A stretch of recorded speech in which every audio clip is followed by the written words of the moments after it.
Hi, I'm Carl Azouz, happy to deliver your Thursday edition of CNN Student News. Thanks for watching.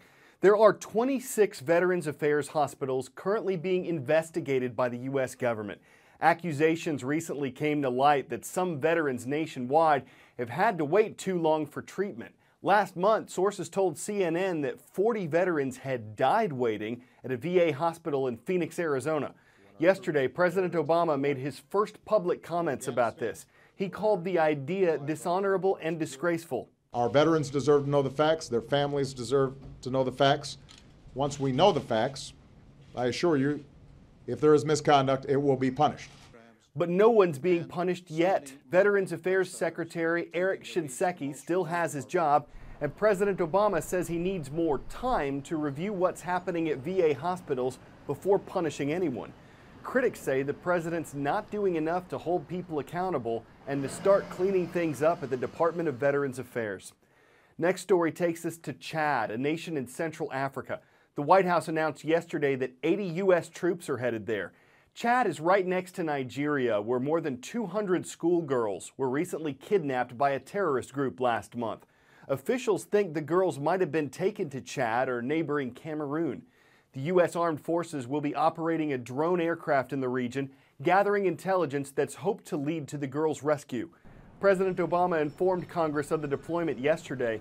U.S. war powers are divided between the government's executive and legislative branches, so a president has to tell Congress whenever he sends troops potentially into harm's way.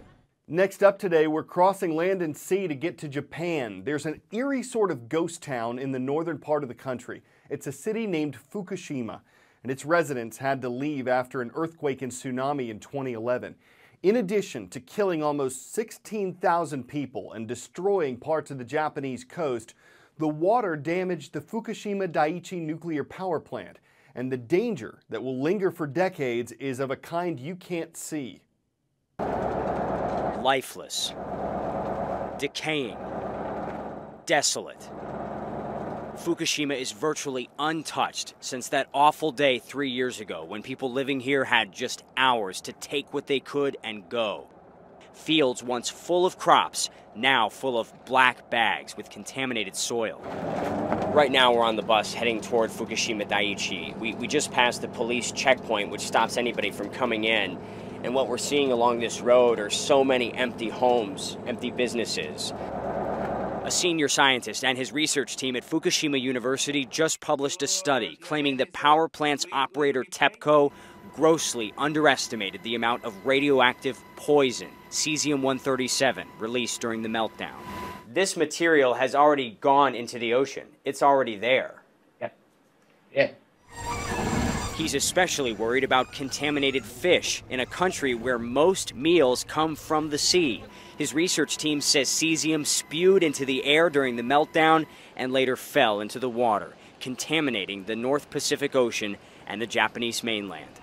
TEPCO says the company's radiation estimates come from the best information they have, but a spokesperson admits nobody really knows for sure. This is my first time going inside one of the most dangerous places on Earth. Wearing special suits to protect us from radiation, we pass through security, board the bus, and go to the heart of the Fukushima nuclear plant. Piece by piece, workers are trying to safely take it apart. Even under normal conditions, this is slow, grueling work. This is reactor 4. This reactor is relatively intact, but reactors 1, 2, and 3 melted down. There's a lot of damage, a lot of contamination, and the cleanup is expected to take decades. Outside, buildings battered by the 50-foot wall of water during the 2011 tsunami. Inside, a reactor control room with walls turned into makeshift notepads when the plant lost power. Water level measurements from workers trying to prevent the meltdown. The invisible danger from Fukushima is why these towns will continue to sit empty for years, as crews try to contain the slow-moving catastrophe that turned their homeland into this wasteland. Will Ripley, CNN, Fukushima, Japan. Time for the shout-out. What was the name of the last horse to win the Triple Crown? If you think you know it, shout it out. Was it Affirm, Secretariat, Man o' War, or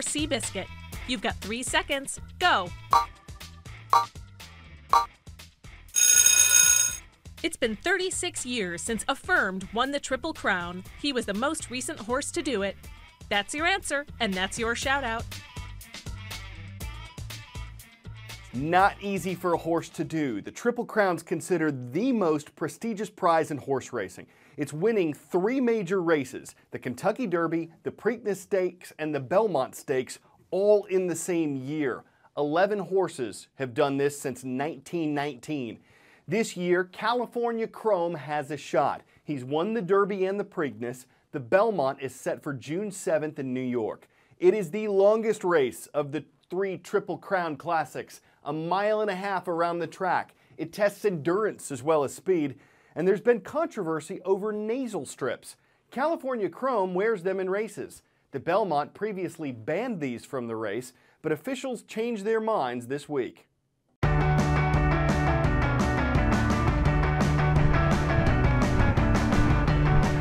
This is a very soft part of the horse's nose right here. When you follow their head down, it's a very soft part. So that part is what you want to open up. Okay, basically we're talking about a breathe right for horses. And it's the same thing, you see football players wear it. And it doesn't seem to bother Lakota? No, it's not really pulling on them, it's not offensive to them or anything. The whole concept is to open up the nostrils, to open them up to enhance the airway. That's a essential thing for a racehorse. Hopefully it's doing something for them. There's not an exact science to it. The idea that California Chrome would want to keep it on after winning the Derby and the Preakness, that makes sense, right? Absolutely. You don't want to change anything when you're on a roll like that.